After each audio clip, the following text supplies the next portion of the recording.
First thing I want to just make clear, this is not a police presentation. Can't be a police presentation. It's a lot bigger than a police presentation, and you'll see that right away. As a matter of fact, some of the police people within our organization that do this, I don't let them do it in uniform. Because at the end of the day in policing, we tend to be the owners. We're good at leadership and ownership, and we'll get into that this afternoon, and I think there's a distinct difference in some of the things that we need to look at. Some of this stuff is common sense, unfortunately not common practice. Try to do a blended presentation of where we are today and where we might head in the future in relation to Prince Albert. But I need to just make it very clear, we started 3 years ago at this. This didn't happen overnight. A lot of buy-in, a lot of bringing the stakeholders on board, a lot of finding where your clout and influence are so you can influence change. And really, in my opinion, brains get you to here, networking gets you to here, clout and influence bring change. And really, if you think about it in those terms and don't make it any more complicated than that, if you really want to change what it is we do, but yet focus on those things that we do real well, then you have to kind of follow that model. So that said, this particular thing started when I was in Boston, put pen to paper. It was that PERF leadership program put on by Boston University in conjunction with the Harvard instructors. And really what that did is give me time to work on the business rather than in the business. And if you think about that, everything day to day, we're so stuck in our businesses that we very much don't get the time to work on our businesses. And there's a distinct differences. If you can take yourself off the dance floor and what's happening, get on the balcony and actually look at what's happening and what drives your business, then you can possibly plan to prevent or to make change, to change what it is you do by tweaking through innovation. The second thing that's up there is I'm an entrepreneur. Been an entrepreneur for many years. Probably have been involved with Entrepreneurs International for about 10 years up until last year. I stepped out because Peter thought I should get busy at the CACP and actually had no time. But I only put that up there is because it lets me look at things through another set of lenses. I mean, really, that's the whole scope of what this is. How many lenses can we put on the particular problem and how many ways can we look at it differently? I moderate a group of entrepreneurs anywhere in Saskatchewan from 5 million in sales to 250 million in sales. So, mid-level business, kind of a who's who in Saskatchewan and the up-and-comers in relation to that. So that allows me to look at it a little bit different. Third thing is I was on the health board and I actually stepped down about 2 months ago. I accepted a position from our premier to be on the health board for about 3 years. And really that is what I think allowed me to start seeing things differently and think about a whole system. And if we're really going to look at a whole system, let's look at the whole system. Everybody throws the argument at us, it's the tax dollar and there's only one tax dollar. Well, if you're going to look at that in community safety and break out the roles of the entire tax dollar, that's a lot bigger than the 20 cents of policing that's spent on policing. So we put this into context. We're looking at our trends, and for those of you who don't know, Ron's probably told you, Northern Saskatchewan, or Chevy's told you here, we've got trends that are reversing the demographics of Canada. We've got a high young population. Our arrests were going north. We were doing the trends, the realities of what we were dealing with, the social issues were all growing, basically to the point where we had to look at things differently. So that's a black swan. And what we're talking about is an anomaly. If you want to read a bit of a deep book, read The Black Swan. And it's about, all the swans are white and all of a sudden somebody found a black swan and all of a sudden the game changed. And when you look at northern Saskatchewan and you realize that our population, the largest segment of our population is 15 to 24, and 30 to 40% of our feeder systems from northern Saskatchewan. In 8 years, northern Saskatchewan is going to be 50% under 15. 15, not 50. And if our trends we can't keep up to today, and you look down the road and think of where are we going to be in 10 years, and when does the 30% become 60%, and should we get into the game now? Well, we better get into the game now, and there's several reasons we need to get into the game, and we'll talk about that. So those were our arrests in the last 8 years, 2,950 to 6,800. Long story short, in Brian's, somebody's here from Regina too, isn't it? Yeah, okay, Regina. Regina and Saskatoon arresting between 11 and 12,000 people. Prince Albert, 40,000, 5 times smaller, was arresting close to 8,000 when we started looking at this. So if you talk about anomalies and disproportionate, and again, that's because of our feeder system of why we're arresting, and we'll do that. So, but the real trend is we better start changing and tweaking some of the things we do because we can't keep up. And then when you add the demographics, And age demographics, not race demographics, and I'll get into that in a minute, but age demographics, when you talk about that 50% of your feeder system is going to be under 15, time is now, not tomorrow, not 6 weeks from now. So when we start looking at what we could do different as a business, Norm was working for the province, which I sit on the executive committee in relation to that, and they were working on a strategy which started as the future in policing and ended up building the partnerships to reduce crime, which is a really good overarching document. But before this ever got to a document, I said to Norm, Norm, we're in Saskatchewan. And he come up and he sat down with my deputy and I in our boardroom, and I said, we're in Saskatchewan. Surely to heck, most people can't spell Saskatchewan, let alone realize the issues are. Somebody in the world has had to see the problems we've had, and somebody's had to have success. Norm gave us 2 examples, and I still remember it to this day. First one was in Africa. Well, can you imagine us trying to justify an expenditure to go to Africa as a small police organization? They'd have just looked at you sideways. And the second one was Scotland. And Scotland, although still hard to justify, there are some reasons. So we dug into it further and asked Norm, well, why Scotland? Well, if you look at Scotland, high alcohol usage, disproportionate in the UK, low life expectancy, one of the lowest in the UK, youth violence disproportionate. They showed us when we went over, and we went over with a team of 11 people to Scotland.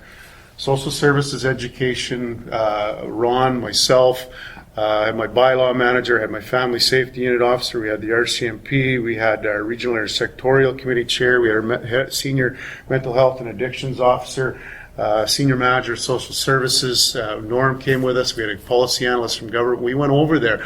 But when we were over there, everything's in 24/7 CCTV camera. So these people, the kids were fighting with crossbows on the street, like just bizarre. Disproportionate. Domestic violence was a national crisis. They had several strategies ongoing. When we got to Glasgow, teen pregnancy, one of the highest rates in particular to the people they measure with. Same drugs we have, everything that we can imagine, meth, everything, cocaine, all the same drugs, obviously disproportionate use. Education standards were below average compared to their comparators in the UK. Gangs. In Glasgow, where we took the study group to, they had 177 gangs. Difference between their gangs and our gangs is they're territorial based, by the name you're in or the street you live on. It's name you inherit or the street you live on.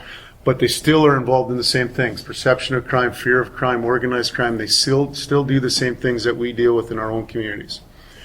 One Scot dies every 3 days for alcohol use. Housing problems are a national crisis based on quantity and quality of stock. Knife violence is disproportionate. Knife is the weapon of choice. Approximately 3 weeks before we were there, they had a group of plastic surgeons from around the world studying their trait there, because in the emergency rooms they'd get it every so many minutes. You'd just say if we were to go into the bars later for a pint or something, the scars on the kids' faces, it was bizarre. And that's all because knife was the weapon of choice, and it was obviously used quite extensively. HIV, Hep C, national crisis, high suicide rate, especially among young people. Unemployment, parts of Glasgow where we studied were 83% unemployed. 83% unemployed. Really? That's us. 15 key indicators that are exactly the same. That's why we go to Scotland. Scotland formed a GCAS, which is Glasgow Community and Safety Services, which has all the agencies under one roof. They've been working at it for 5 to 6 years, and they've reduced crime and enhanced community safety most years by double digits. So when I did my first presentation after we found all these facts, my first presentation, I'm in a high First Nations area, was to the Prince Albert Grand Council of Chiefs. And I walked in there and I give them the presentation. I didn't have the actual presentation, but I had the facts, and I give that and I said, you know what, guys, our issue is not First Nations people. Our issue is marginalized people. And if you look at Scotland, homogeneous society, very little movement. You look at Prince Albert, very fluent, very mobile, high Aboriginal population. Unfortunately, we've put a lot of this context on First Nations and Aboriginal. It absolutely has nothing to do with it. Doesn't mean they're not disproportionate. Doesn't mean there needs to be cultural solutions. But the real idea and what's driving it is the marginalization capacity. And we'll get into that in a minute. I got challenged by one of the chiefs on the floor. He says, Chief, all due respect, you're telling us as First Nations people what we need to do. And I said, and I have a really good relation to him, and I'm Métis as well. But I basically shot right back and said, Chief, I'm not telling you what you need to do. I'm showing you what the indicators are. I'm showing you things that work, and it's up to us to collectively do it better. And 3 of the other chiefs in the room, and there was about 15 of them in the room, jumped on board and were on side. So as you can see, clout and influence, everybody's not going to agree with where you think you might want to go, but what you need to do is bring the right people on board to actually start influencing some of that change. So setting the table for you, because it's important, that's us, and that's Moose Jaw, Saskatoon, and Regina. Now, us with bylaw and us without bylaw is a distinguisher. It's broken out there because the other agencies do not do bylaw work. They're done within their own city departments. So just to make it apples to apples. Now, 3 of those agencies use the same RMS system. So it's apples to apples. And that's based on calls for service. Now, it really doesn't matter who's busier, because at the end of the day, that doesn't matter. People don't care. They want you to respond to the call. They want you to do that. But what that's telling you, that based on 8 years of data in Prince Albert, if we don't change our inputs, our calls for service are going to double in 8 years using a simple investment formula. If you're running a police service in your part of the world right now, and somebody told you in 8 years you might have to double your resources, do you think your council would buy that? Well, I can tell you there's no way in heck they would. And I've traveled extensively across the country. So the reality is we need to start focusing on what drives our work. What are the inputs, and what is those things that we can actually influence change to free up some time to do things differently, and that's what we'll get at.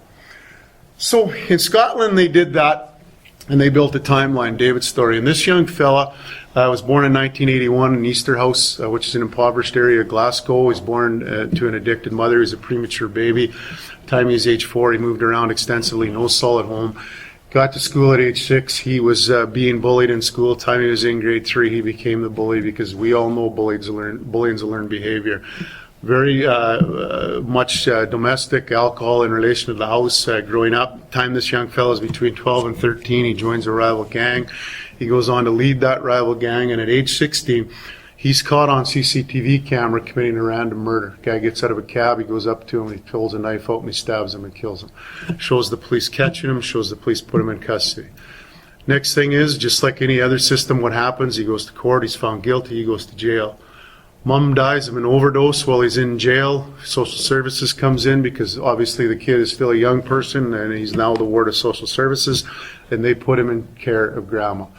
Grandma runs an organized crime group in Scotland, one of the largest organized crime group, and this guy goes on to be immersed and become the organized crime leader. Yeah, one of the most famous or notorious ones in this particular area. So their whole thing is now, what do we do with David's kids? How do we change this? How do we do David's story too? That number 14 in the top corner there, that's the number of interventions that could have been done when this kid was a teenager. You know how many were done? 0. Why? Because everybody had part of the information. Social services had part, police had part, education had part, health had part, and nobody shared that information with each other. So people were trying to change David in their own domain, and they had 1/5, 1/6, 1/10 of the picture. How can you be effective if you don't know really what the whole picture is and how that applies across the sectors?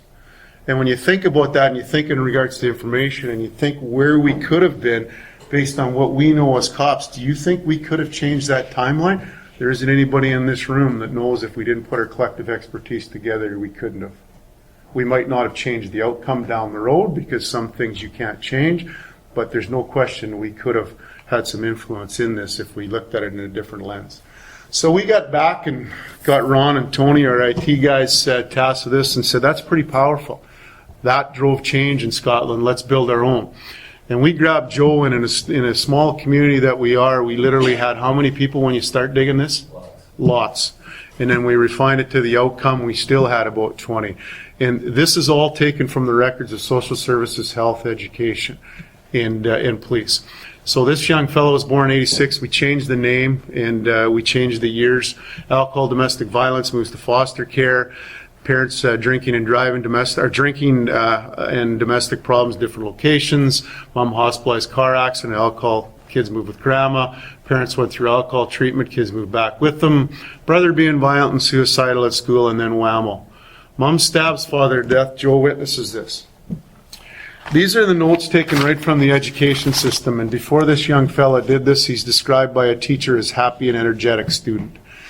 This happens that year. He's described as having trouble remaining on task in class, seems very sad, hardly doing anything. The year after that, it says he's extremely angry and aggressive behavior. Now, that's right out of the teacher's book. Now, but you know what? The teacher was trying to solve that in a classroom, thinking he had a kid with a behavioral problem, and absolutely had no idea this happened. None. This kid was in 7 schools in 9 years. There was no stability in this particular kid as he went through. So let's go on with the story. Mom placed children at, mom goes to jail. Joe referred to counseling, mental health. They were given follow-up by caregivers. Grandma canceled the appointment 3 times. What did the healthcare workers think? Oh, grandma's got this under control. They don't need help.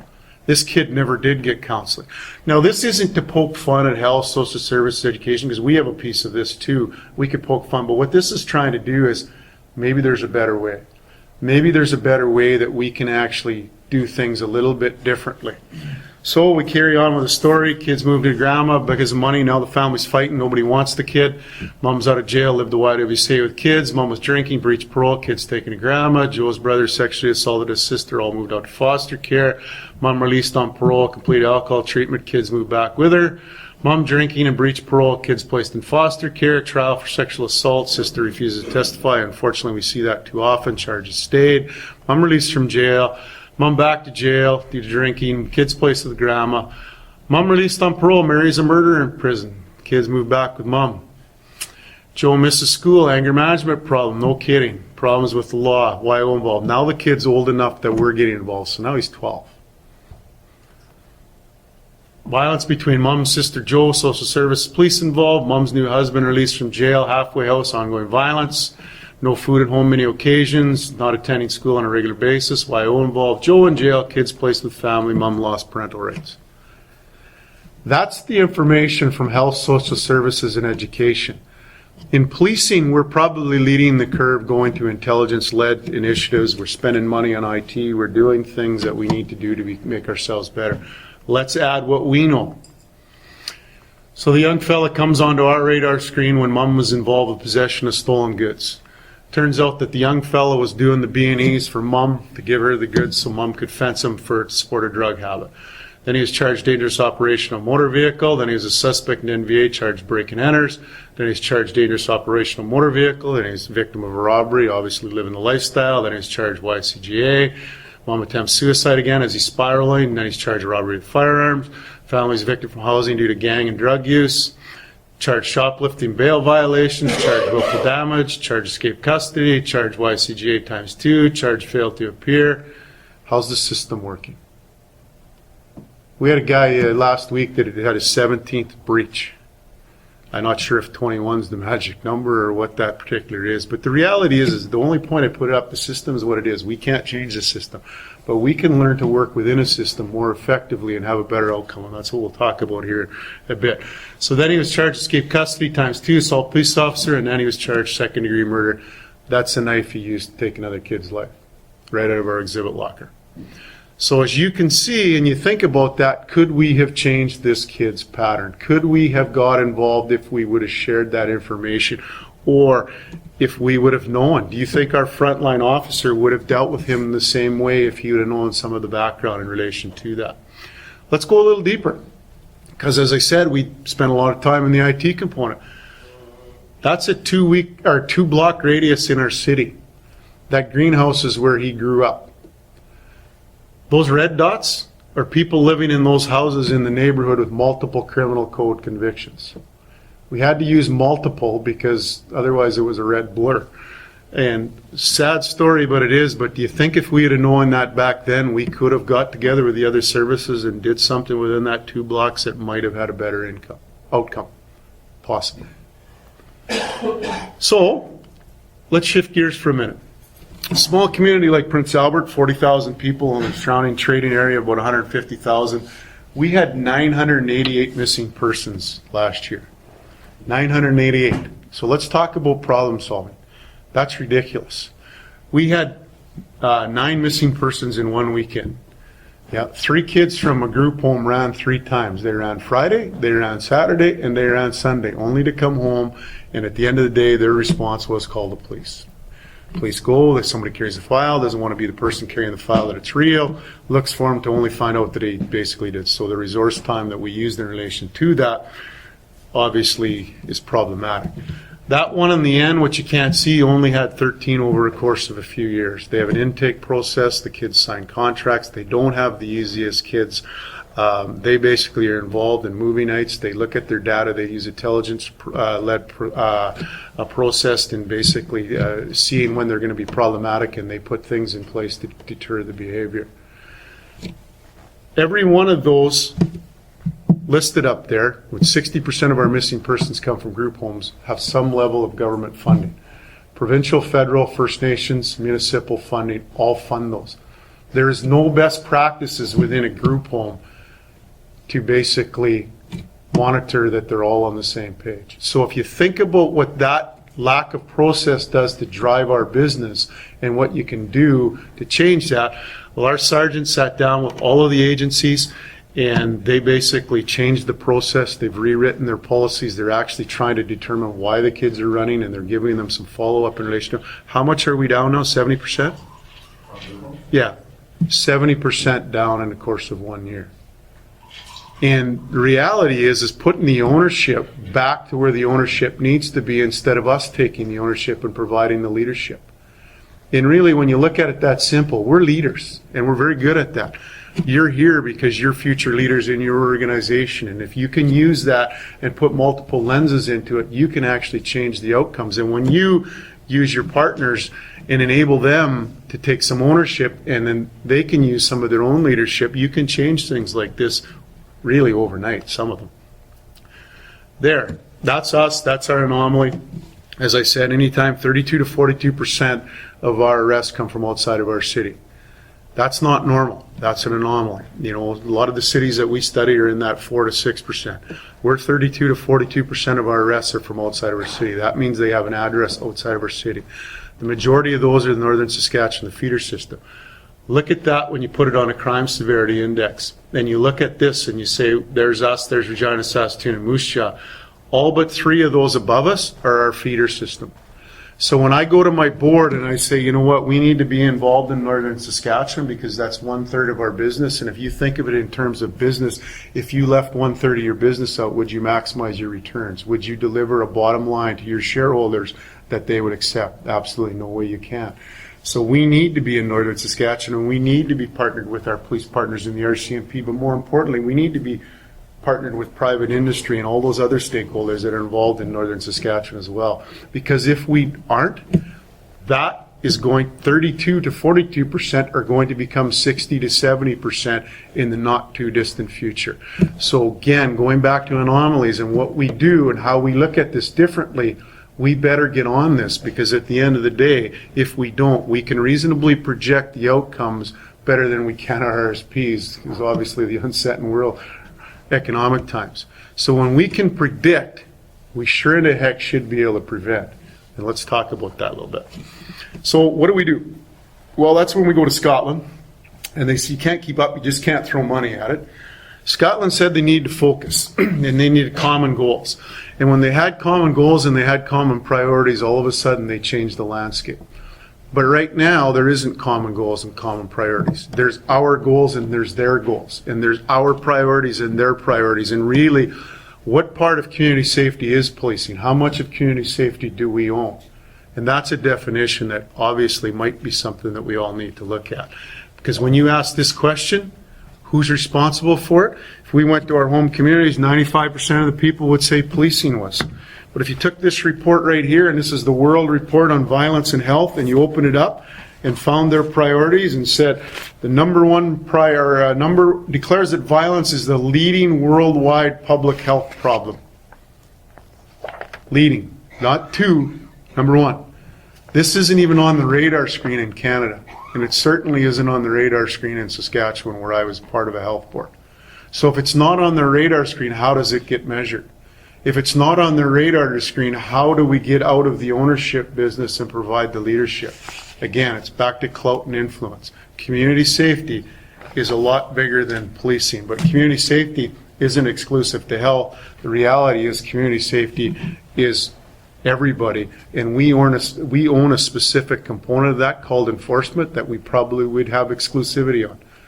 But the rest of it, and I'll get into that in a minute, is certainly up to who's the best to solve some of it. So what do you do next? Well, in Scotland, they had a Concordat, and the Concordat was basically a document about this thick, and what it did is the government provided seed money down to the local and regional level, and when all those services came together, common goals, common priorities, they could exercise the money to focus on their goals. And when they did that, they changed the landscape. Because now they put money in as the seed to make sure people's priorities aligned. When people's priorities aligned, because money was the issue that they had to exercise it, they all of a sudden got real change because everybody was working in the same direction. So what we're hoping to do, and what we will be doing in Saskatchewan, I've had a few meetings with our premier, who's we're very impressed with him, very bright, very nonchalant. Let's get at it. Let's not ticker or mess around with it. We're hoping that he'll put it on the mandate letters, because these are all the mandate letters of all the agencies that signed off to this, and only 2 of them have community safety as a priority. One being justice, the other being corrections, public safety, and policing. Our hope is this year we will see everybody have a piece of this on their mandate letter, because that's how the deputy ministers in the bureaucracy works. They work on those things that they're going to get measured on, because they do that so they can have a job next year. And unfortunately, the alignment there is not there, and it's not there across this country at all. So let's shift gears and let's go to the entrepreneurial thing. Think of this. If you were to build a franchise, and take your favorite franchise, maybe it's McDonald's, maybe it's Tim Hortons, and think of a franchise in Toronto or in your home community, and think of a franchise in Singapore. Take McDonald's. The M is the same. That arch is measured down to the 1 fraction of the centimeter of how the size has to be. They have the same cooking system. They have the same software system. They have all of the same systems. And why did they do that? Well, when you think about it in franchise, and I've been involved in the franchise business, is usually your first one you sell is somebody that comes along and he says, you know what, I'd like to do that. But you don't have a lot of faith in your buddy, because you know him pretty well. He's a pretty good friend. And this guy hasn't seen the ball since the opening kickoff. So if he's gonna be successful, then we better have some systems in place that he can follow along to make sure that he can get the job done. And so if we focused on this, and going back to McDonald's, and everything's the same except the menu could be altered to meet the community needs. So if you had a process, a governance process that allowed you to do your jobs, an interagency framework to get the job done, and then the menu had the ability to act at a local and regional level, because in policing, unless we can act locally and regionally, it isn't going to happen. Because the needs of local areas and local regions are a lot different. You can't give us an Ottawa solution.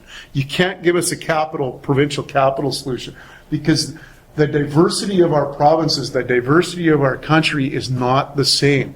Everybody compares the crime stats coming down, and you can look at Toronto here. In reality is we're not stupid. All of us know that the baby boomers are getting older, and when they get older, they tend not to commit as much crime. But in Saskatchewan, it's a whole reverse demographic.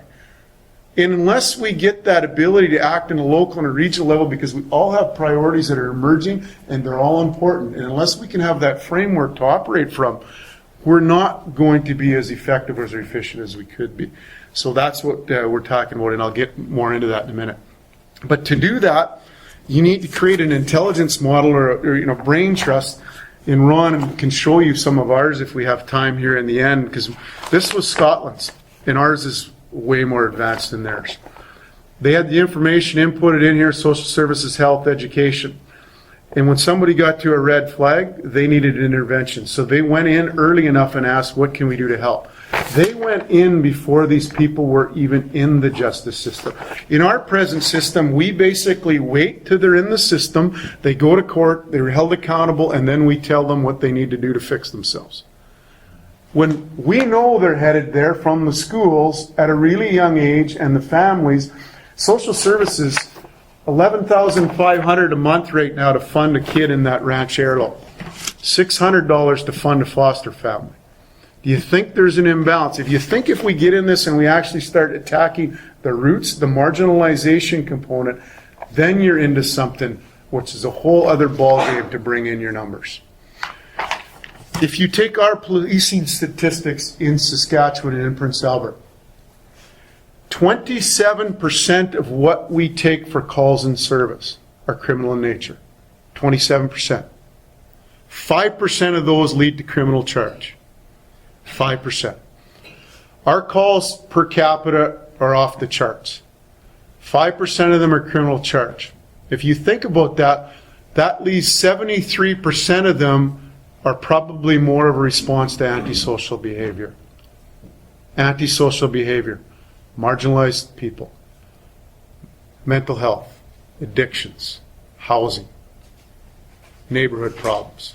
All those things that are left unchecked will become a criminal problem. But why are we waiting for them to migrate over before we get to them and provide the opportunity? And when you think mental health, think addictions, think of housing, how many of those should the police own? And how many do we own now? We own the majority of them, really, if you go across the country. Because everybody expects that we're the community safety gurus and we're going to solve that. But we'll get into that in a minute. So Scotland says, change the attitude to hope and desire from frustration to helplessness. They showed us their scars, the good, the bad, the ugly, but everybody there knew that they could make a difference, and they had 5 years of success behind them. This is a real good one. We've all heard, and being in my business background, if we just create more jobs, we'd get out of this funk. Just create more jobs. Well, I live in Saskatchewan. I moderated a group of entrepreneurs. In my group, there was 12 guys. It was broken into 3 segments. We had 12 people in our group. And I think 7 of them, frontline entry-level jobs, were bringing in immigrant workers. And that's exactly what happened in Glasgow. They basically created these jobs because the marginalized capacity wasn't ready to work. They really didn't accomplish what they needed to accomplish. Then they studied the rest of the world and they found the Readiness to Work program, the best ones they could find, married it up with the job on the onset, put the person in the program, and the guy came out or the girl came out with a job. Go figure. Common sense, not common practice. Right across our country, we have Readiness to Work programs. I don't know very many of them that are connected to the jobs going in. Not too many of them are connected to the private sector. So when they did that there, they changed the landscape. 3,673 clients in over a period of a couple years, 1,137 in jobs. They're not taking out of the system. They're now putting into the system to be more effective. They said if you work in this area alone, you will basically not get the success that you want because you'll just get overwhelmed with everything else. This is a quote that we picked up there. We do other people's jobs poorly, but together we can do all jobs well. That was the police and social services.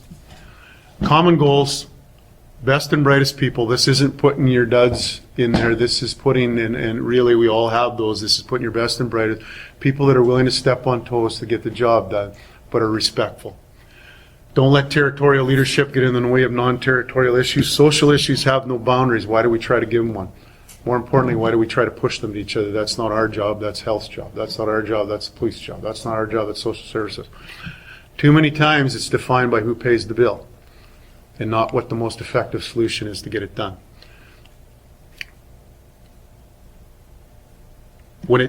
I said that it follows the World Health Model. I want to give you an example.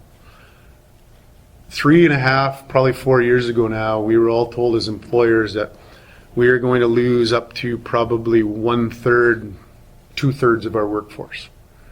And that 2/3 of the workforce, you might not be able to go home because there's going to be people sick, there's going to be people dying because what was coming? H1N1. Somebody took that out and they got all the agencies together, told us to wash our hands, told us to do this. They did a bunch of planning, and at the end of the day, what happened? Nothing, or very little. Because they went in on the front end and they changed what the back end looks like. So if you knew it was coming, why do you wait for it to come? Why can't you change it before it's in the system? This is Ron's favorite saying, problems cannot be solved by the same level of thinking that created them, Einstein. Now we left that up there for a specific reason. This wasn't created by the thinkers of the past. The thinkers of the past were exactly dealing with the issues that were emerging. But they didn't have the technology issues that we have today. They didn't have immigration, migration, the mobility of the population. When I was in Saskatoon about 6 years ago, they had one of the leading road builders of the U.S. was doing a presentation. He's a pretty effective speaker, and he says, if I ran my business like I did 3 years ago, I wouldn't be in business. So why do we continue to try to do that in policing? That doesn't mean we should give away the things that we're good at and we hold exclusivity and we can basically say that that's a key, essential core of our business. But why are we not encouraging and fostering innovation in our organizations to think differently into 73% of what really drives our calls for service? Because we spend the majority of our time as police agencies focused on the 27 and the 5%, and we have to, because there's liability, there's all kinds of issues. But we probably don't spend enough on what the calls for service, the driving, freeing up time to work. So what we did is we formed a center of responsibility. This opened in October of 2011. Still working on the players, but most of them are in there now. We have police, and this is all under one roof, and I'll get into the governance in a minute. Police, we have social services, we have our health in there, education's coming, we have the RCMP, and basically they're in their full-time staff working for an executive director. But before I get into the workings of it, Scotland, we asked them what the do's and don'ts are. And they said, well, we can't give you any do's, but we can give you some don'ts. Do not participate in a knee-jerk reaction. If you have a rash of break and enters, don't form a break and enter strategy, although you'll get some short-term relief. By the time you get to 5, they're responsible. There's another 11, and the other 5 are back out. And the end of the day, you haven't really changed the system. They said, stay the course. And what they also said to us is keep it simple. You're putting your best and brightest people in this organization. Don't write policy before they get in there that's going to prevent them from doing their job. Keep it simple. You have your best and brightest, get a legal framework to operate, make sure they're covered off from a liability standard, but let them write the policy as they go that actually helps them do the job. And when they did that in Scotland, I could see it. They were probably in a room, similar to this. We had education, health, social service. They would all been sitting in their sectors, the police, and the police would have came in, oh, we're not going to share that information. And social services would have came in and said, well, that's against our code of ethics. And health would have said, but we got a HIPAA and we can't share that information. And on and on and on is we use the information as a barrier versus something that actually helps us do our jobs. We use it more to prevent what we do in relation to delivering services than we do to actually use it help us on the front lines. It's exciting. It's proven. I'm not making this stuff up. It's all evidence-based. As I mentioned, it follows the World Health Model. Think of what we're talking about in relation to H1N1. And it works. I can sit here and tell you 95% certainty this stuff works. I use 95% because 5% we're going to fail. We're going to make some mistakes. But doing nothing is not an option. But we have to be prepared to learn from the mistakes and get better from it. So we have a hub, 24, 48-hour response. They meet every Tuesday and Thursday, an hour and a half. All the agencies are at the table. They take those things that irritate our taxpayers, and they meet very much like this, well attended, usually 35 people, 30 to 35 people every Tuesday and Thursday morning, step on each other's toes, 24, 48-hour response. Give you an example. A 14-year-old girl comes in from education. 14-year-old girl went from straight A student, hardly in school, falling asleep in class, never missed school before, to, as I said, been listed as a missing person. Think there's an addictions or there's issues in the home. They bring that name forward. We're there. We give our MDTs. We get on them. We pick that same kid up drunk, face down drunk in a snowbank. Would have froze to death if somebody didn't phone in from the general public. Social Services checks their records. They've been to that house 8 times in the last 2 months. Long story short, the next morning we send a police officer, a mental health addictions worker, and a social worker. We phoned. They didn't want the schools because the kid didn't want to be embarrassed. They went to the kid's home. They asked her, we noticed you're having some difficulty. What can we do to help? Kid breaks down crying. Mom comes home, breaks down crying. Mom gets in a bad relationship. She's got into it for about 6 months. Guy's a major bad guy. He has a list that did major time for domestic violence where he almost killed his last spouse. The night she was found face down drunk in a snowbank, Mom had a belt around her neck. Kid left the house thinking Mom wasn't coming back. That was her response. She just was spiraling because she didn't know how to do it. They didn't know how to get it. So we pushed that out to the police. We're the enforcement. We'll deal with that. This guy was from BC, has an extreme record. We can deal with that. Social Services comes in, the emergency intervention order, give the family some funding, some short-term funding. Housing comes in, changes the locks in the house.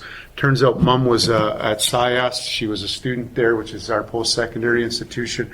But in the last month or a bit, she had really fallen off to hardly going. Education makes the contact to SIAS, says this is what this family does. SIAS makes arrangements to help get her caught up. Long story short, these people have not been back in our system in 10 months, period. Not once. They're in our system 13 times in a very short period of time. So if you think about saving money, think of it in the context. 8 social services trips, several police officers. Just go through it and you think about the whole system and you talk about the whole tax dollar. When you look at community safety and who's responsible, there's a bigger picture. So let's give you an update. So what this really is, I'm going to just go through this real quick, is think of that. You know, some use it in New York, it was the broken windows theory, but we just put this up there because the bigger the job is, you wait to how many windows are broke, because then the job just gets bigger. We know that there's windows broken. We know there's a better way. We know we do a lot of good things, and as a result, we still have some windows that aren't broken that we need to protect.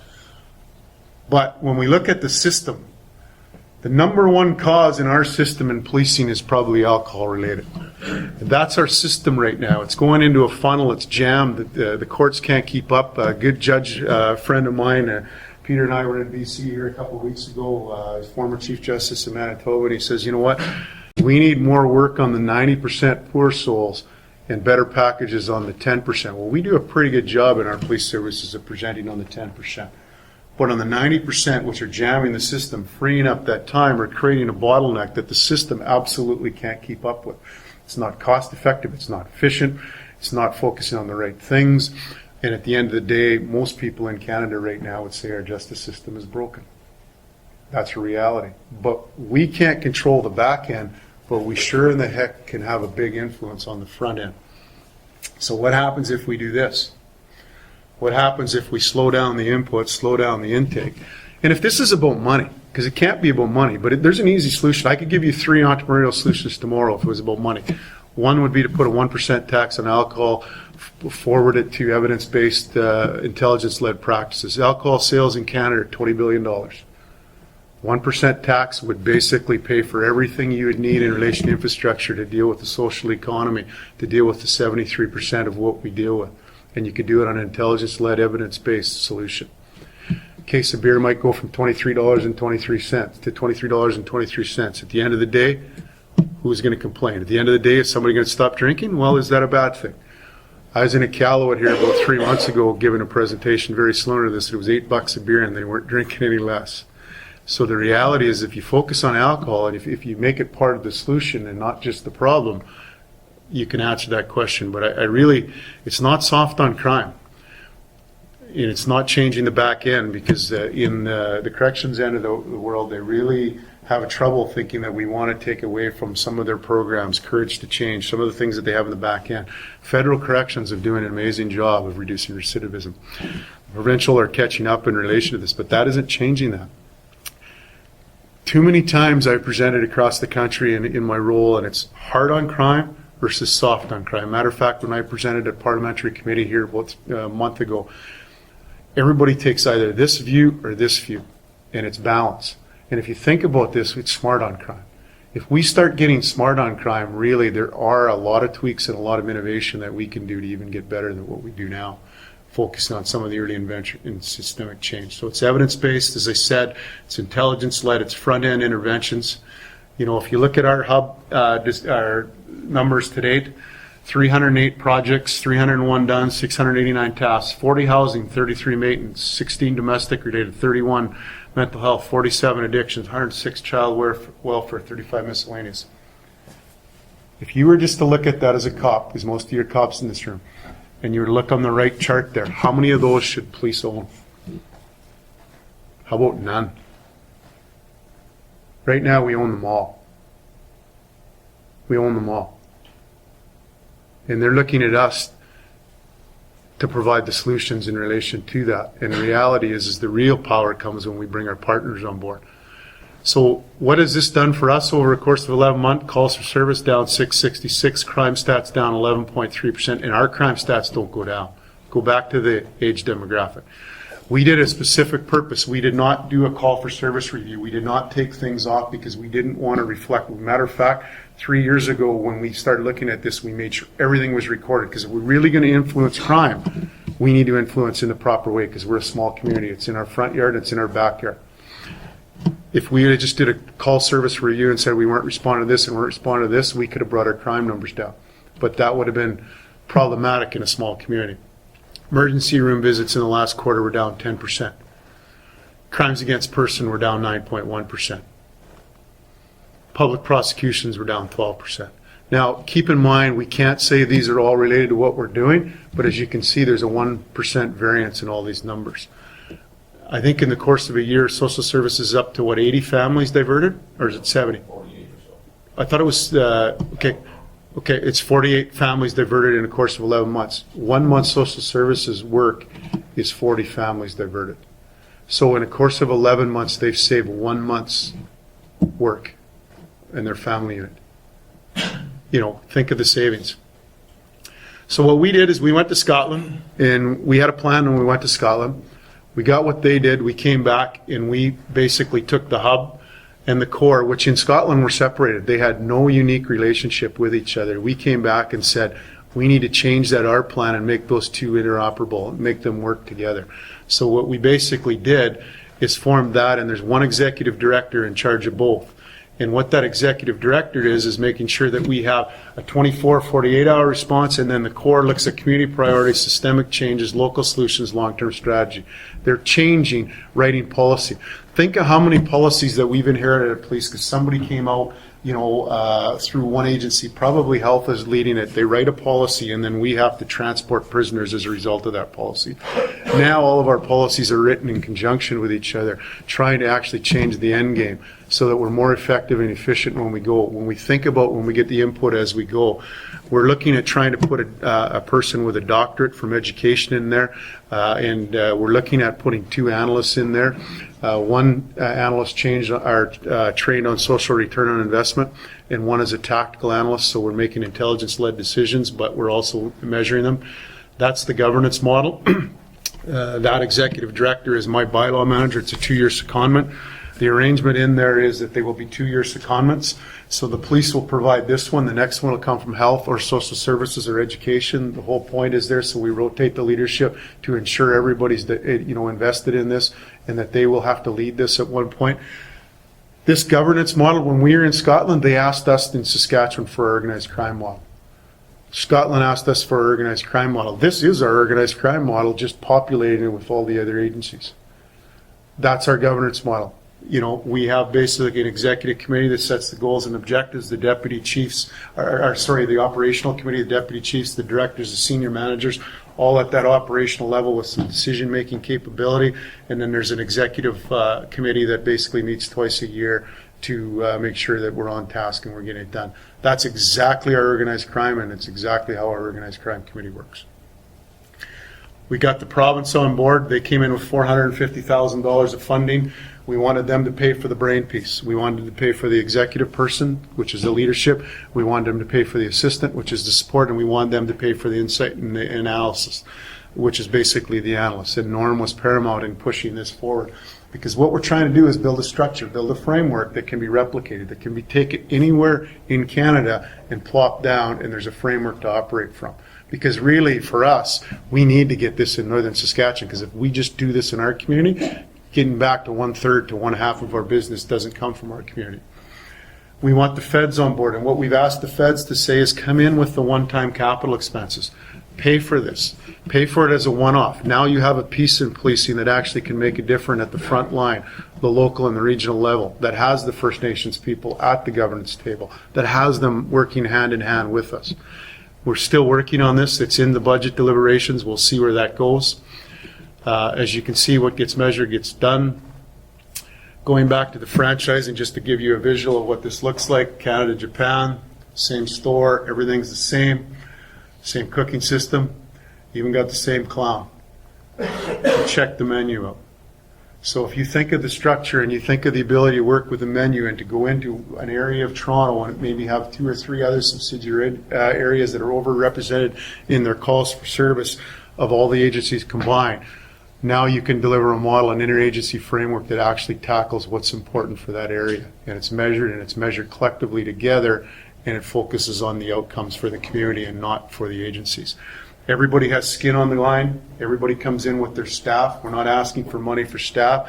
I've had to rethink how we do policing. I had to put 3 people into this, and probably maybe at some point need to be more. Everybody else has had to think along the same term, and we've all had to come in with $25,000 cash. $25,000 cash now, we have no operating issues. That'll cover everything. So if we have this funding model, and you think about what that means to our organization, it's not a lot of money, it's not a lot of things, it's just thinking of doing things a little bit different to work on a large part of your calls for service business. If it's predictable, it's preventable, absolutely. In most cases it is. A lot of what we do, folks, is preventable. A lot of what we do is predictable. We do a very good job of the enforcement. We know when the organized crime is moving, we know where they're going, we know what they're doing. At the end of the day, we shut it down more often than not when there's danger to the community. What happens if we apply that to the side that actually drives our calls for service? And as I said, we're working on more franchises as we speak. Franchise is just the term I use in a business capacity. Really, we could care less who owns this. It's just about trying to see if there's something that we can do a little bit better.